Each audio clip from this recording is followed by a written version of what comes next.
আসন্ন লোকসভা নির্বাচনে টিকিট না পেয়ে মঙ্গলবার বিকেলে বিস্ফোরক মন্তব্য করেন কেন্দ্রীয় প্রতিমন্ত্রী জন বাল্লা। আর তাই মান ভাঙাতে বুধবার সকালেই জন বাল্লার বাড়িতে হাজির হন মাদিরহাটের বিধায়ক তথা আলিপুরদুয়ার লোকসভা কেন্দ্রের বিজেপি প্রার্থী মনোজ টিগ্গা।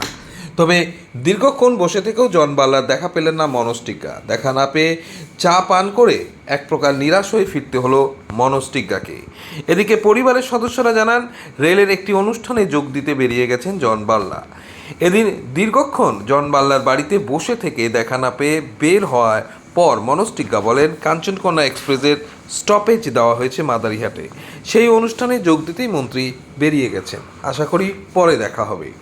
অন্যদিকে জন বাল্লা ফের মনোজ টিগ্গার বিরুদ্ধে সরব হয়েছেন। তিনি বলেন, প্রার্থী সিলেকশন কমিটিতে আমি ছিলাম। মনোজ আমার বিরুদ্ধে অভিযোগ করেছে আমি নাকি ঘর বানিয়েছি।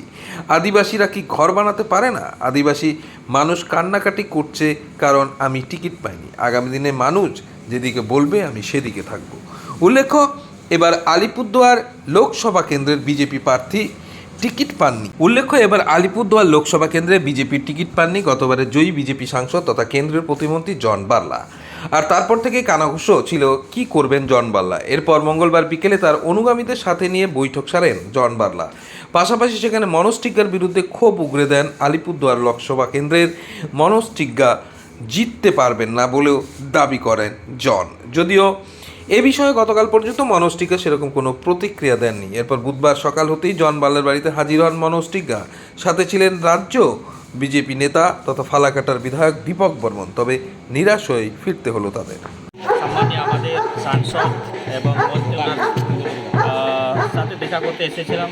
যেহেতু দল আমাকে প্রার্থী হিসাবে ঘোষণা করেছে, তো তাই আবার বড় দাদা হিসাবে, এমপি হিসাবে, মন্ত্রী হিসাবে ওনার আশীর্বাদ দরকার আছে।